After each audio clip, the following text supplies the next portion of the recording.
மேஷராசி என்பர்கள் இந்த வீடியோவை பார்த்துருந்தீங்க அப்படின்னா ஸ்கிப் பண்ணாமல் பாருங்கள். உங்களுடைய வாழ்க்கையில் ஒரு முக்கியமான காலகட்டம், கடவுள் உங்களுக்காக ஒரு இன்டிமேஷன் கொடுத்துருக்காங்க அப்படின்னு கூட நீங்கள் நினச்சிக்கலாம்.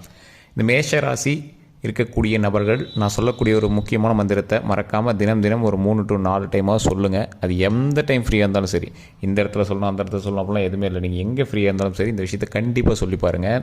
ஓம் நவதுர்கையே போற்றி, ஓம் நவதுர்கையே போற்றி, ஓம் நவதுர்கையே போற்றி அப்படிங்கிற மந்திரத்தை நல்லா மைண்டில் ஞாபகம் வச்சுக்கோங்க. எந்த இடத்துல வேணாலும் உங்களுடைய ஃப்ரீ டைமில் நீங்கள் சொல்லலாம். மறக்காமல் இந்த கமெண்ட் செக்ஷனில் 3 டைம் பதிவிடுங்க. அதே மாதிரி இப்போ நான் சொல்லக்கூடிய விஷயம், நீங்கள் செய்யக்கூடிய விஷயம் என்ன அப்படிங்கிறத நான் சொல்கிறேன். இனி வரக்கூடிய 12 நாட்களில் உங்களுக்கு நடக்க போகிற ஒரு முக்கியமான ஒரு விஷயத்தையும் இந்த வீடியோவில் நான் பதிவிடுறேன். இந்த விஷயத்தை பற்றி எந்த ஒரு கருத்துக்களாக இருந்தாலும் மறக்காமல் நீங்கள் கமெண்ட் செக்ஷனில் பதிவிடலாம். அதே மாதிரி நிறைய பேர் தனிப்படையான ஜோதிடம் பார்க்கணும் அப்படின்னு ஆசைப்பட்டீங்க. கீழே நம்பர் கொடுத்துருக்கேன், டிஸ்கிரிப்ஷனில் நம்பர் இருக்குது, கீழே டச் பண்ணி பார்த்துட்டு அந்த நம்பருக்கு ஃபோன் பண்ணி கூட உங்களோட சந்தேகங்கள் எதுவாக இருந்தாலும் சரி நீங்கள் கேட்டுக்கலாம். அதே மாதிரி உங்களுடைய சந்தேகங்கள் வேறு எதுவாக இருந்தாலும் சார், இந்த மாதிரி திருமணம் சம்மந்தப்பட்டது, குழந்தை சம்மந்தப்பட்டது, வசியம் சம்மந்தப்பட்டது, இந்த மாதிரி எந்த விஷயமாக இருந்தாலும் சரி அதற்கான நம்பரும் அதுதான். பிரபல ஜோதிடனுடைய நம்பர். நிறைய அரசியல் பிரமுகர்களும் அது மட்டும் இல்லாமல் ஆக்ட்ரஸ் வந்து ஜோதிடம் பார்க்கக்கூடிய ஒரு முக்கியமான நம்பர் அது. ஸோ உங்களுக்கு வேணும் அப்படின்னா நீங்கள் வந்து அதன் மூலமாக பேசி தெரிஞ்சுக்கோங்க. இப்போ இந்த மேசராசி என்பர்கள் இந்த வீடியோ பார்த்துட்டு இருக்கிறவங்க நல்லா நோட் பண்ணிக்கோங்க. இந்த நவதுர்க்கை அம்மனை நீங்கள் வந்து வணங்கணும் அப்படின்னு சொன்னதுக்கான காரணம், 9 வகையான தோற்றங்களில் 9 வகையான அவதாரங்களில் துர்க்கை அம்மன் வந்து காட்சி அளிக்கிறாங்க. இந்த அரசர்கள் வந்து ஒரு முக்கியமான ஒரு சூட்சமாக வச்சுட்டு போயிருந்தாங்க. என்ன அப்படின்னா, கோவிலை சுற்றி வரும்போது முக்கியமான பெரிய பெரிய தெய்வங்கள் சிலையை சின்ன வடிவங்களாக அமைச்சு கோவிலினுடைய கர்ப்பகிரகத்துக்கு பின்னாடி வந்து வச்சுருப்பாங்க. மோஸ்ட்லி மக்கள் வந்து என்ன பண்ணுவாங்க அப்படின்னா, பழங்காலத்தில் உள்ளே போனாங்க அப்படின்னா கருவறையிட்ட வணங்கிட்டு அப்படியே வந்துடுவாங்க. ஆனால் அரசர்களுக்கு மட்டும் தனியான வழிகள் இருக்கும், அந்த வழியாக போய் தான் சுற்றி வருவாங்க. அது சுற்றி வரும்போது சில முக்கியமான தெய்வங்கள் வழிபட்டு வருவாங்க. முக்கியமாக போருக்கு போகும்போது ஏதாவது ஒரு விஷயத்தை வந்து வென்று வரணும் அப்படிங்கும் போதெல்லாம் இந்த இறைவனை வந்து வணங்கிட்டு வருவாங்க. அதில் சுற்றி வரும்போது உயிர் பயத்திலிருந்து வெளியே வரத்துக்கும், நீண்ட ஆயுளை கொடுப்பதற்கும், எந்த ஒரு விஷயத்துலையும் வெற்றி கொள்வதற்கும், எல்லா விஷயத்துலையும் வெற்றியாக இருக்கிறதுக்கும் அந்த துர்க்கை அம்மன் வழிபாடை கண்டிப்பாக பண்ணுவாங்க. அதில் நவதுர்க்கை அப்படிங்கிறது 9 வகையான அவதாரங்கள் கொண்டது நவதுர்க்கை. இந்த நவதுர்க்கையை வணங்கும் போது எந்த பிரச்சனையும் வராமல் ஒரு ஆள் வந்து முன்னாடி வருவதற்கு அது மிகப்பெரிய உறுதுணையாக இருக்கும். தற்போதைய நிலைமையில் மேஷராசிக்காரர்கள் வணங்க வேண்டிய ஒரு முக்கியமான தெய்வம் துர்க்கை அம்மன். அதில் இந்த நவதுர்க்கை வழிபாடு பண்ணிங்க அப்படின்னா எந்த விதமான சகல தோஷங்களும் நீக்கக்கூடிய ஒரு முக்கியமான தெய்வமாக இந்த நவதுர்க்கை உங்களுக்கு வழிவகுப்பாள். 9 வகையான சக்தி உள்ளடக்கிய ஒரு தெய்வம் நவதுர்க்கை. நவ அப்படின்னா 9, உங்களுக்கு தெரிஞ்சிருக்கும் முன்னாடியே. இந்த நவதுர்க்கை அம்மன் வழிபடும் போது எந்த ஒரு விஷயமும் நீங்கள் வந்து எக்ஸ்ட்ரா பண்ணணும், செலவு பண்ணணும், அதெல்லாம் ஒன்றுமே கிடையாதுங்க. எந்த கோயிலுக்கு போனீங்க அப்படின்னாலும் சுற்றி வரும்போது துர்க்கை அம்மனை நீங்கள் கண்டிப்பாக பார்த்துருப்பீங்க. அந்த துர்க்கை அம்மன்கிட்ட 2 நெய் விளக்கு ஏற்றுங்க. 2 நெய் விளக்கு, ஒரு எலுமிச்சம்பழத்தை எடுத்து அந்த இடத்துல சகப்பு தடவி வச்சுட்டு 2 நெய் விளக்கு அந்த இடத்துல சாமிக்கு நேராக நின்று கும்பிடாமல் ரைட் சைடு நின்று, சாமியோட ரைட் சைடு நின்று நீங்கள் வணங்குங்க. உங்களுடைய பிரச்சனைகள் எதுவாக இருந்தாலும் அந்த சாமிகிட்ட சொல்லி அதை சரி பண்ணுறதுக்கு சொல்லுங்கள். அதை பாசிட்டிவான வழியில் சொல்லணும். ஒரு எக்ஸாம்பிளுக்கு இப்போ உங்களுக்கு கடன் இருக்குது, அதை நீங்கள் எப்படி கேட்கணும் அப்படின்னா, எனக்கு வருமானத்தை கொடு, லாபத்தை கொடுன்னு கேட்கணும். அந்த கடனை அப்படின்னு நீங்கள் கேட்கக்கூடாது. எனக்கு வருமானத்தை கொடு, லாபத்தை கொடு, எனக்கு லாபத்தை கொடுத்து வருமானத்தை கொடுத்து முன்னேற்று, அந்த மாதிரி தான் நம்ம வழிபடணும். இதுதான் பாசிட்டிவ் வகையான இறை வழிபாட்டு முறை. இது இப்படி தான் ஆறா வந்து வேலை செய்யும். நிறைய பேருக்கு இது கும்பிட்றதே தெரியறதில்ல. கடவுள்கிட்ட போய் முதல்ல அழுகக்கூடாது, கடவுள்கிட்ட போய் அழுது வேண்டக்கூடாது. பிரச்சனையை சொல்லி வேண்டுறீங்க அப்படின்னா அது வேறு மாதிரி சொல்லக்கூடாது, பாசிட்டிவான விஷயத்தில் சொல்லணும். உங்களுக்கு என்ன தேவையோ அதை தான் கேட்கணும். இப்படி நடந்துச்சுன்னா அவங்க யாரும் கேட்கல. என்ன தேவையோ அதை மட்டும் சொல்லி வணங்கணும். இந்த மேஷராசிக்காரர்கள் சின்ன சின்ன விஷயங்களுக்கு குழம்பக்கூடிய ராசிகள். என்ன பண்ணுறது ஏது பண்ணுறதுனே தெரியாமல் குழம்பிட்டு இருக்கக்கூடிய ஒரு ராசிகள். ஸோ இந்த ராசிக்காரர்கள் எப்போவுமே வந்து நீங்கள் பண்ணக்கூடிய ஒரு முக்கியமான விஷயம் என்ன அப்படின்னா, இறை வழிபாடாக இருந்தாலும் சரி, இல்லை மற்ற எந்த வழிபாடாக இருந்தாலும் சரி, நீங்கள் ஒருத்தர் சொல்கிறதெல்லாம் பெருசாக மைண்ட்லேயே வச்சுக்க மாட்டீங்க. அவன் கிடக்கிறான்ப்பா அப்படின்ட்டு போயிட்டே இருப்பீங்க. முருகனுடைய மறு அவதாரம்னு சொல்லலாம் இந்த ராசி. முருகனுடைய மறு அவதாரமாக இருந்தாலும் இந்த ராசிக்கு சில சின்ன சின்ன தடங்கல்கள் வந்து தான் நிறைய விஷயங்கள் நடந்திருக்கும். திருமணத்துக்காக இருக்கட்டும், இல்லை குழந்தைகளுக்காக இருக்கட்டும், இல்லை ஏதாவது தொழில் தொடங்குறீங்க அப்படின்னா அதுக்காக இருக்கட்டும், எந்த ஒரு விஷயத்துக்குமே ஒரு சின்ன சின்ன விஷயத்தை வந்து நீங்கள் கண்டிப்பாக வந்து ஏதோ ஒரு விஷயத்தில் நீங்கள் அதை உணர்ந்திருப்பீங்க. ஆமாப்பா, ஒரு சின்ன சின்ன விஷயங்கள் தடை நடந்தால் அது நடந்திருக்கு அப்படிங்கிற மாதிரி நீங்கள் வந்து உணர்ந்திருப்பீங்க. அந்த மாதிரி விஷயங்கள் உங்களோட லைஃப்பில் ஏதாவது நடந்திருக்கு அப்படிங்கிற பட்சத்தில் நீங்கள் வந்து பண்ணக்கூடிய ஒரு முக்கியமான விஷயம் உங்களுடைய குலதெய்வ வழிபாடு. இந்த குலதெய்வ வழிபாடை நீங்கள் பண்ணிட்டு தான் இருக்கீங்க அப்படின்னு உங்களுக்கு தோணுச்சு அப்படின்னா அப்போ அதை நீங்கள் சரிவர பண்ணல அப்படின்னு அர்த்தம். குலதெய்வ இடத்துக்கு போனீங்க அப்படின்னா உங்களுடைய குறைகளை சொல்லி தீர்த்து உங்களுடைய ப்ராப்ளத்தை சால்வ் பண்ணிவிட்டு அந்த இடத்துல ஒரு சாப்பாடு செஞ்சு ஒரு 10 பேர் சேர்ந்து சாப்பிட்டு போங்க. இதுதான் ஒரு மிகப்பெரிய விஷயம். குலதெய்வத்து கோயிலில் போய் சாப்பிடணும், இல்லை சாப்பிட்டு வரணும். அதுதான் வந்து ரொம்ப நல்லது. ஏன் அதை சொல்கிறாங்க அப்படின்னா, குலதெய்வம் அப்படிங்கிறது உங்களுடைய முன்னோர்கள். எல்லா கோவில்லையும் கருப்பு சாமின்னு ஒன்று இருக்கும். கருப்பு சாமி அப்படிங்கிறது எதுக்கு அப்படின்னா, உங்களுடைய தாத்தாவுக்கு நீங்கள் ஏதாவது சாமி கும்பிட்ருப்பீங்க, அவரோட அப்பாவுக்குலாம் நீங்கள் வந்து சாமி கும்பிட்டு இப்படியே வம்சாவளியில் நிறையா பேர் இருந்திருப்பாங்க.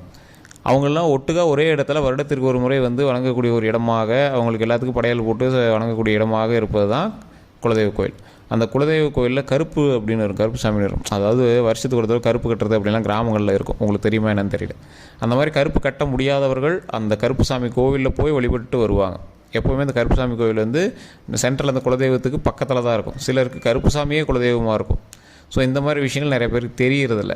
அதனால தான் வருடத்திற்கு ஒரு கூட கண்டிப்பாக போய் குலதெய்வ வழிபாடு பண்ணணும், கருப்பு சாமிக்கு படையல் பண்ணணும் அப்படிங்கிறது நிறைய பேருக்கு தெரியறதில்ல. அதே மாதிரி ஒரு சின்ன ஒரு முக்கியமான விஷயம், இந்த மேஷ ராசிக்காரர்கள் தற்போதைய நிலைமையில் ஜாக்கிரதையாக இருக்க வேண்டிய சில முக்கியமான விஷயங்களும் இருக்குது. நீங்கள் நார்மலாக எப்பவும் போல் நடந்துக்கிற விஷயங்கள் எல்லாமே நடக்கும். உங்களுடைய தொழில்கள் ஒரு 70% பரவாயில்லையாக தான் இருக்கும். வண்டி வாகனங்களில் கவனம் தேவை. உடல் ரீதியான விஷயங்களில் ரொம்ப ரொம்ப கவனம் தேவை. இது வந்து நீங்கள் கவனமாக இருக்க வேண்டிய விஷயம். இன்னும் வேறவங்களோட பிரச்சனைக்கு நீங்கள் போய் இன்வால்வ் ஆகிறீங்கல்ல, யாரோ ஒருத்தர் பிரச்சனை சார் கூப்பிட்டாங்க போய் என்னென்னு பார்க்கறதுக்கு போயிருந்தோம் அப்படிலாம் பேசுகிறீங்கல்ல. ஸோ அந்த மாதிரி விஷயத்தில் கண்டிப்பாக நீங்கள் லாக் ஆவீங்க. அந்த மாதிரி விஷயத்தில் மற்றவங்களுக்காக போய் நிற்காதீங்க. இல்லை சார் ஹெல்ப் பண்ணுறது நல்ல மனித இயல்பு தானே, ஓகே தான். ஆனால் அது உங்களுக்கு பிரச்சனை வராத போல் நீங்கள் வந்து அதை மூவ் பண்ணிக்கோங்க.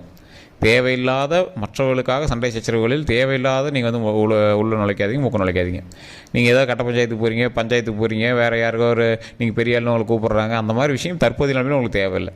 நீங்கள் எப்போவுமே ஒரு சமூகம் சார்ந்த ஒரு விஷயத்தில் தான் நீங்கள் வந்துருப்பீங்க. உங்களோட தொழிலாக இருக்கட்டும் இல்லை எதுவாக இருக்கட்டும், நீங்கள் வந்து சமூகம் சார்ந்த ஒரு சேவை தொழிலில் தான் நீங்கள் கண்டிப்பாக இருப்பீங்க. இந்த மேஷராசி பொறுத்த வரைக்கும் ஏதோ ஒரு வகையில் மக்களுக்கு சேவை செய்யக்கூடிய ஒரு தொழில், அது நீங்கள் ப்ரைவேட்டாக பண்ணானா இல்லை கவர்மெண்ட்லேருந்து பண்ணானா ஏதோ ஒரு சேவை செய்யக்கூடிய தொழிலில் இருப்பீங்க. அந்த சேவை செய்யக்கூடிய தொழிலில் இருந்து நீங்கள் வரும்போது, அந்த சேவை செய்யக்கூடிய தொழில் எதுவாக இருந்தாலும் சரி, அந்த சேவை செய்யக்கூடிய தொழிலிருந்து நீங்கள் வரும்போது உங்களுடைய பேரை கெடுக்கிற மாதிரி சில விஷயங்கள் நடத்துறதுக்கான வாய்ப்புகள் இருக்குது. அந்த பேரை காப்பாற்றிக்கிறது தான் இப்போ உங்களுக்கு முக்கியமான ஒரு விஷயமாகவும் இருக்குது. சார் என்ன சார் பண்ண போகிறாங்க, அவங்க என்ன பண்ணிவிடுவாங்க அதிகபட்சம் அப்படின்னா, ஒன்றும் கிடையாது சார். இப்போ நீங்கள் நார்மலாக ஒரு விஷயம் பண்ணிடுறீங்க அப்படின்னா, அந்த விஷயத்தை வந்து ஏதோ ஒரு தப்பு நடந்திருக்கு, அந்த தப்புக்கு நீங்கள் காரணமாகவே இல்லாமல் இருப்பீங்க. ஆனால் நீங்கள் வந்து உள்ளே அதில் இருந்ததுனால உங்கள் பேர் சேர்ந்து அடிப்படுறது. நீங்கள் அந்த தப்பு காரணமே இல்லை, அது உங்கள் மேலே தப்பு இல்லைன்னு உங்களுக்கும் தெரியும், உங்களுக்கு சுற்றி இருக்குன்னு தெரியும். ஆனால் தூரத்தில் இருக்கிற என்ன இருப்பான், அந்த விஷயத்தில் அவனு தான்ப்பா இருந்தான், அவனு தான் அந்த பிரச்சனையில் இருந்தான். யாரோ ஒருத்தர் வந்து சட்டத்துக்கு புறம்பாக யாரோ நடந்துக்கிறாங்க, அந்த ஆஃபீஸில் அவனு தான்ப்பா இருந்தான், அவனு தான் வாங்கியிருப்பான். ஸோ அந்த மாதிரி விஷயங்களில் ஏதோ ஒரு மாதிரி தேவையில்லாமல் கெட்ட பேர் வருது. ஸோ அந்த மாதிரி எந்த ஒரு சட்டத்திற்கு புறம்பான விஷயங்கள் நீங்கள் செய்யக்கூடாது அப்படிங்கிறது ஒரு முக்கியமான விஷயம். நீங்கள் சட்டத்துக்கு தகுந்த மாதிரி சில வேலைகள் தான் நீங்கள் வந்து பண்ணிட்டு இருப்பீங்க. அதாவது சட்டத்தோடு நீங்கள் வந்து இணைந்திருக்கிற மாதிரி, ஒரு எக்ஸாம்பிள் சேவை மையம், இல்லை ஏதாவது ஒரு கவர்மெண்ட் சார்ந்த தொழில், இல்லை கவர்மெண்ட்டோட லிங்க் இருக்கக்கூடிய ஏதோ ஒரு தொழில், உங்களோட தொழிலுக்கு கவர்மெண்ட்டு கண்டிப்பாக ஏதோ ஒரு சின்ன லிங்காக இருக்கும். அந்த மாதிரி தொழில் தான் நீங்கள் வந்து பண்ணிட்டு இருப்பீங்க. அந்த அளவுக்கு இருக்கக்கூடிய இந்த மேஷராசிக்காரர்கள் மிகப்பெரிய யோகம் கொண்டவர்கள். நீங்கள் தற்போதைய நிலைமையில் உங்களுடைய பிரச்சனைகளிலிருந்து தப்பிக்கணும்னா நவதுர்க்கை அம்மன் வழிபடணும். உயிர் பயத்திலும் தப்பிக்கணும் அப்படின்னா நவதுர்க்கை அம்மன் வழிபடணும். இந்த நவதுர்க்கை அம்மனை தினந்தோறும் வழிபட்டால் ரொம்ப ரொம்ப நல்லது. ஓம் நவதுர்க்கையை போற்றி, ஓம் நவதுர்க்கையை போற்றி, ஓம் நவதுர்க்கையை போற்றி அப்படின்னு மறக்காமல் கமெண்ட் செக்ஷனில் 3 டைம் பதிவிட்டு ஃப்ரீ டைமில் எப்போ நீங்கள் ஃப்ரீயாக இருக்கீங்களோ சார், உங்களோட வண்டியில் நீங்கள் போயிட்டுருக்கீங்க, இப்போ ஃப்ரீயாக இருக்கீங்க, அதை சொல்லி பாருங்கள். முக்கியமாக நீங்கள் உடல் ரீதியான விஷயங்களில் எந்த இதில் கரெக்டாக இருக்கணும் அப்படின்னா, உங்களோட உடம்பில் ஒரு ரத்தம் சம்மந்தப்பட்ட, அதாவது நரம்பு சம்மந்தப்பட்டது, குடல் சம்மந்தப்பட்டது, இந்த மாதிரி விஷயங்கள். குடல் சம்மந்தப்பட்டதுன்னா இது ஒரு பாம்பு போல் உங்களோட உடம்புல இருக்கக்கூடிய அத்தனை விஷயங்களையும் நீங்கள் வந்து ஜாக்கிரதையாக இருக்கணும். அதாவது நரம்பு சம்மந்தப்பட்டது, குடல் சம்மந்தப்பட்டது, இதில் கொஞ்சம் பார்த்து இருந்தீங்க அப்படின்னாவே போதுமானது. அதே மாதிரி இந்த சமயத்தில் உங்களுக்கு பல்வலிகள் வரதுக்கான அதிக வாய்ப்புகள் இருக்குது. இது இந்த மேஷராசிக்காரர்களுக்கு தற்போதைய நிலைமையில் இருக்கக்கூடிய ஒரு காலகட்டம். அப்படி இருக்குது அப்படின்னா மறக்காம கமெண்ட் செக்ஷனில் பார்த்து விடுங்க. நீங்கள் தேவையில்லாத விஷயங்களுக்கு ஸ்ட்ரெஸ் ஆகக்கூடாது அப்படிங்கிறது ஒரு முக்கியமான விஷயம். அதே மாதிரி தூக்கமின்மை இந்த காலத்தில் உங்களுக்கு இருக்கிற வாய்ப்புகள் இருக்குது. அதை கரெக்டாக தூங்குறது, வேலை செய்கிறதெல்லாம் கொஞ்சம் கரெக்டாக பார்த்துட்டு கரெக்டாக வச்சுக்கோங்க. அடிக்கடி முருகர் கோயிலுக்கு போயிட்டு வாங்க, அது உங்களுக்கு ரொம்ப இன்னும் பாசிட்டிவ் எனர்ஜி தர ஆரம்பிக்கும். கண்டிப்பாக நீங்கள் ஒரு 10 பேருக்காவது ஒரு தயிர் சாதமோ, புளி சாதமோ, எலுமிச்சை சாதமோ ஏதோ ஒன்று ஒரு 10 பேருக்காவது நீங்கள் வந்து கொடுக்கணும் இந்த காலகட்டத்தில். அது ஒரு பெரிய செலவுலாம் ஆகிடாது. அப்படி இல்லைனா வீட்டில் நீங்கள் ஒரு கப்பில் செஞ்சு கூட ஒரு சின்ன சின்ன தட்டத்தில் வச்சு அப்படியே ஒரு 10 பேருக்கு கொடுக்குற மாதிரி கூட நீங்கள் வந்து ரெடி பண்ணுங்கள். அது ரொம்பவே உங்களுக்கு வந்து மிகப்பெரிய புண்ணியத்தை தரும். நீங்கள் செய்யக்கூடிய எந்த ஒரு விஷயமா இருந்தாலும் தடை இல்லாமல் உருவாக்கும். அதே மாதிரி அரசாங்க தொழில் பரவாயில்லையா இருக்குது, தொழில் பண்ணுறவங்க கொஞ்சம் பார்த்து பண்ணுங்கள். பார்ட்னரோட தொழில் பண்ணிகிட்டு இருப்பீங்க, அந்த மாதிரி விஷயத்தில் கொஞ்சம் கவனம் தேவை. பார்ட்னர் மேலே ஓவர் நம்பிக்கை தேவையில்லை, ஓரளவுக்கு கரெக்டாக வச்சுக்கோங்க. அதே மாதிரி புதுசாக தொழில் தொடங்கலாம் அப்படின்னு ஆரம்பிங்க, அதிக முதலீடு போடுறது கொஞ்சம் யோசிச்சு பாருங்கள். தனிப்படையான ஜோதிடத்தை செக் பண்ணிட்டு பண்ணுங்கள். தனிப்படையான ஜோதிடம் பார்க்கும்போது உங்களுக்கு ஓரளவு லைட்டாக இதாக இருக்குது அப்படின்னா உங்கள் கூட இருக்கிறவங்க, உங்களோட பார்ட்னரோ இல்லை உங்கள் வீட்டில் இருக்கலாம், உங்களோட குழந்தையோட ஜாதகத்தை கண்டிப்பாக பார்த்துட்டு அதுக்கு மேலே பண்ணணும். அப்படி பார்க்கணும் அப்படின்னா கீழே கான்டாக்ட் நம்பர் டீட்டெயில்ஸ் கொடுத்துரும், ஜஸ்ட் நீங்கள் வந்து கால் பண்ணி கேட்டு தெரிஞ்சிக்கலாம். அதே மாதிரி இதுவரை உங்களுக்கு இருந்த தடைகள் நீங்கக்கூடிய ஒரு நேரம். தடைகள் நீங்கி நீங்கள் வந்து ஒரு புத்துணர்ச்சியாக நீங்கள் வந்து செயல்படக்கூடிய ஒரு முக்கியமான காலகட்டமாக வரக்கூடிய காலகட்டங்கள் அருமையான காலகட்டங்களாக வருகிறது, அருமையான காலகட்டங்களாக வரப்போகுது. ஸோ அதுக்கு தகுந்தாற் போல் நீங்கள் நடந்துக்கோங்க. வேறு ஏதாவது கருத்துக்கள் இருக்குது அப்படிங்கிற பட்சத்தில் கமெண்ட் செக்ஷனில் பதிவு விடுங்க. இதுவரை நம்ம சேனல் சப்ஸ்கிரைப் பண்ணாமல் தான் சப்ஸ்கிரைப் பண்ணிக்கோங்க, பக்கத்தில் பெல் பட்டன் மறக்காமல் ப்ரெஸ் பண்ணிக்கோங்க. ஃபேஸ்புக்கில் பார்த்துருக்கீங்க அப்படின்னா ஃபாலோ பண்ணிக்கோங்க. எல்லோருக்கும் நன்றி நண்பர்களே.